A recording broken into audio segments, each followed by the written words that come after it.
Hi, welcome back to another video. Plantar fasciitis is one of the most common recurring tendonitis that active people will have to deal with. Very often, recurrence of plantar fasciitis is due to the fact that we tend to focus on symptomatic relief rather than dealing with the root cause of the pain. In this video, I'm going to show you what is really causing your plantar fasciitis and how you can finally fix it properly. And if you like this video, please click the like button, please leave your comments below and share this video. Hit the notification bell so you won't miss any of my future weekly video release. Please also subscribe to this channel. This is completely free of charge, but will help the channel to grow. Thank you.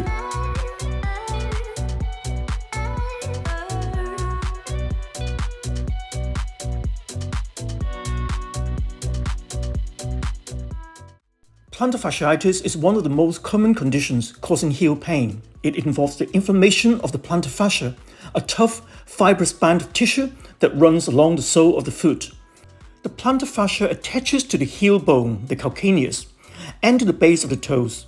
It helps to support the arch of the foot and has an important role in normal foot mechanics during walking. Tension in the plantar fascia increases when you place weight on the foot, such as standing, or when you push off on the ball of the foot and toes. Both of these motions occur during normal walking and running. With overuse or in time, the fascia loses some of the elasticity or resilience and can become irritated with routine daily activities. Now let's take a look at some other causes of plantar fasciitis. An increase in activity levels such as starting a new walking or running program, the structure or shape of the foot, the type of shoes you're wearing, the weight you're carrying, the surface on which you are standing, walking, or running. I actually developed plantar fasciitis a few years ago balancing yoga poses on a medicine ball. But first, it helps to understand the role of the plantar fascia. The real job of this tough fibrous structure is to support the arch when you stand. It runs from the calcaneus or the heel distally towards the tendon sheath of the toes. Essentially, it spans the entire arch. For those who have inflammation of the fascia, you feel a distinct knife-like stabbing pain in your heel when you take a step, especially in the morning. And the reason the symptoms are particularly worse in the morning is that the plantar fascia has had a chance to shorten and tighten up overnight, with your foot remaining in a plantar flex position, mostly from the bed covers pulling your ankles down. Even later in the day, however, the pain is obvious and it prevents those who suffer from it from walking, running, or competing normally. The problem is that the majority of people who suffer from this condition focus on symptomatic treatment, and they are typically left with either no resolution to the problem or worse, they feel slightly better but the pain recurs quickly. And this is because measures focusing merely on symptomatic relief, such as simply massaging or rolling a tennis ball on the arch, is not getting at the root cause. So let's get to the root cause. There are three main causes. And the most common cause is calf tightness. But how do you know if your calf is tight or inflexible? Let's try the knee to wall test. So first, find a wall and stand facing it. Place the toe of your right leg against the wall and take half a step back with your left leg. Push your right knee forward to touch the wall, checking you're keeping your hip facing forward. If you're able to do this easily, move your right foot away from the wall 1 to 2 centimeters and repeat, trying to touch the knee to the wall. Repeat until you're unable to touch the wall with your knees. Now record the maximum distance you're able to achieve and repeat with the other leg. You're basically testing your dorsiflexion. A distance of less than 5 cm indicates poor ankle mobility, up to 10 cm acceptable ankle mobility, and more than 10 cm good ankle mobility. Now, if you test your calf flexibility on the side of pain and determine that you have calf tightness, then you definitely want to fix it, since that is almost always the cause of the same side pain. The problem is, performing conventional calf stretches such as hanging standing calf stretch off the stairs is not going to fix this pain. This is because the pain is coming from the inability of the foot to maintain a rigid position at the time when you lift your heel off the ground to propel your body. Well, to understand this, let's briefly take a look at the biomechanics of your foot. We have mobility in the heel that allows it to move inward in an inverted fashion or outward in an everted fashion. Now, when the heel moves outward, It is associated with the ability of the midfoot to flexibly adapt to the surface that it is on by becoming looser. Conversely, when the heel moves inward or inverted, the foot is rigid, and this is ideal when we push off. So when we push off the foot to propel our body forward, we want the foot to remain more rigid, like a lever. In this case, an inverted heel is ideal. Now, if the heel remains everted with a loose midfoot, the foot becomes unstable when you try to press forward. Not only is this not productive to propelling forward with force, it results in a huge amount of stress being shifted to the plantar fascia. Here, we are requiring it to do something it is not equipped to do. Now the question is, what causes this eversion of heel during push-off? You might have guessed it, tight calf. It creates a timing issue in which the foot remains loose and force is absorbed by the plantar fascia.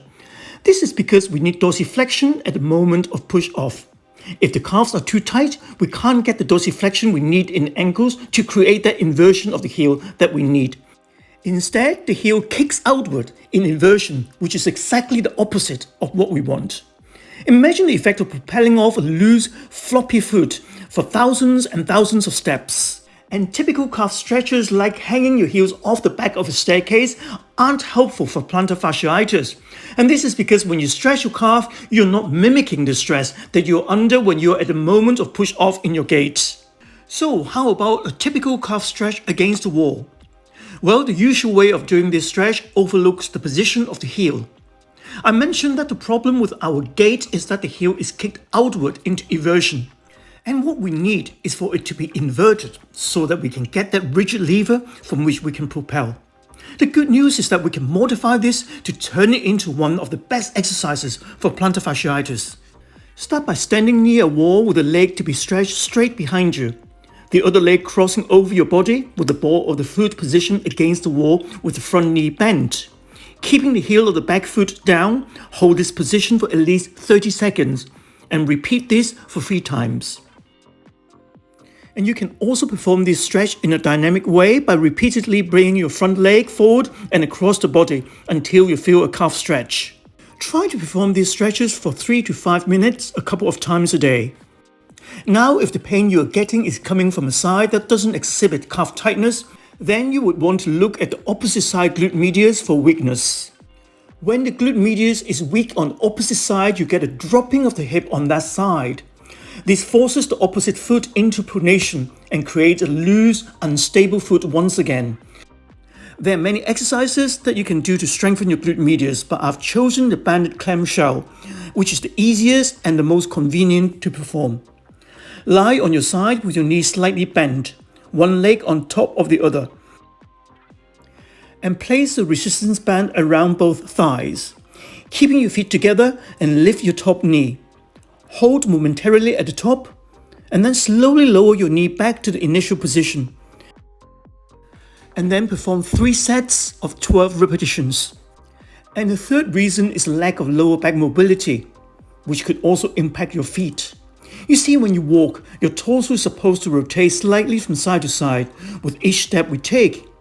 If we lack flexibility in the lower back, that rotation doesn't occur properly. It can cause a loose, unstable foot as well.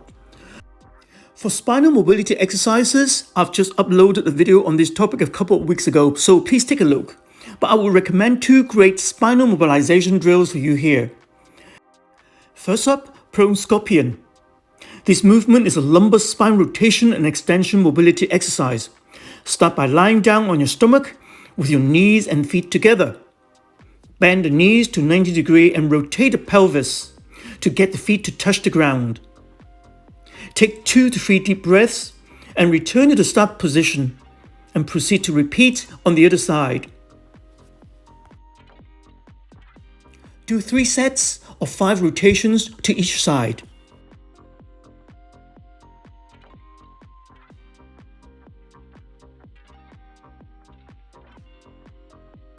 The cat-cow stretch involves moving the spine from a flexed to an extended position.